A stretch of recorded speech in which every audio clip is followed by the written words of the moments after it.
ସରୁ ଅନ୍ନଟି ସିଏ ମୈତ୍ରୀୟ ଗୋତ୍ର ସୋମନାଥ ମିଶ୍ର ଶର୍ମା ରନ୍ଧନ କରୁଛନ୍ତି। ସେ ପ୍ରଥମେ ହାଣ୍ଡିରେ ଭଲ ଘିଅ ପକେଇଲେ, ଗାଈ ଘିଅ ପକେଇଲେ। ଗାଈ ଘିଅ ପକେଇବା ପରେ କାଜୁଟି ଆଉ କିସମିସଟି ଆଉ ଟିକେ ଆମର ପିସ୍ତା ବାଦାମ, ଯାହାକୁ ଆଲମଣ୍ଡ ବୋଲି କୁହାଯାଏ ଇଂଲିଶରେ, ତାକୁ ପକେଇଟି ଭାଜିଲେ। କିଛି ସମୟ ସେ ହେଇଯିବା ପରେ ଭଲ ଚାଉଳଟି ପକେଇଲେ, ଅକ୍ଷତ ପଡ଼ିଲା ପରେ ଅଳ୍ପ କିଛି ଜଳ ଦେଇ ତା ଦେହରେ ଦିଆଗଲା। ଜଳ ଦେବା ପରେ ସେ ବର୍ତ୍ତମାନ କୁଣ୍ଡ ପ୍ରଜ୍ୱଳିତ ହେଉନଥିଲା। ଆମର ଆଉ ଜଣେ ବନ୍ଧୁ ଏଠି ଅଛନ୍ତି, ଅବିନାଶ ବନ୍ଧୁ, ସିଏ ପ୍ରଜ୍ୱଳିତ କରିବାରେ ବ୍ୟସ୍ତ।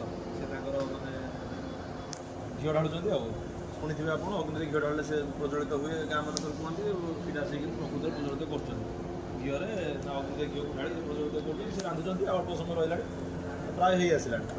ଦେଖନ୍ତୁ କେମିତି ଢାଳୁଛନ୍ତି। ଏଇ ଦେଖନ୍ତୁ ପାତ୍ରିରେ ଘିଅ ଦେଉଛନ୍ତି, ସେ ହେଇ ଆସିଲାଣି। ଆଉ ଅଳ୍ପ ସମୟ, ବେଶୀ ନାହିଁ। ତାପରେ ଆମର ଏଠି ଦେଖନ୍ତୁ ମିସ୍ତ୍ରୀ ଅଛନ୍ତି। ଏଇଟା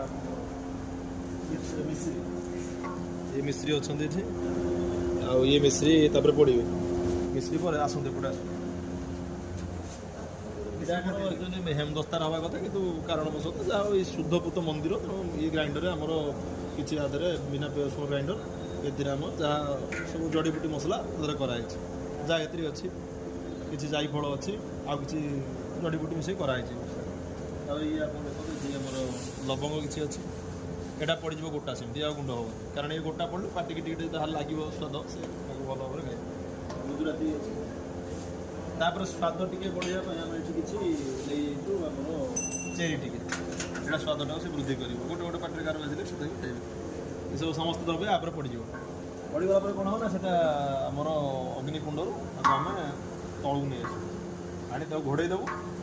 କିଛି ସମୟରେ ଚରୁରେ ପରିଣତ ହେଇଯିବ। ଆଉ ଇଏ ସମ୍ପୂର୍ଣ୍ଣ ଦାୟିତ୍ୱ ଆମର ବବଲୁ ନେଇଛନ୍ତି। ଏ ସମ୍ପୂର୍ଣ୍ଣ ଚରୁ ସାମଗ୍ରୀ ଯେଉଁ ସବୁ ଆସିଛି, ସେସବୁ ଆମର ରାକେଶ ଆଚାର୍ଯ୍ୟ ଦେବ ଶର୍ମା ସିଏ ଦେଇଛନ୍ତି। ଚରୁ ସାମଗ୍ରୀ ସବୁ ତାଙ୍କ ଦାୟିତ୍ୱରେ ବହୁତ ଧନ୍ୟବାଦ, ଅଶେଷ ଧନ୍ୟବାଦ ଆଚାର୍ଯ୍ୟ ବାବୁକୁ। এই ଜିନିଷ ତାରିଣୀଙ୍କର ପୁତ୍ର ସିଏ।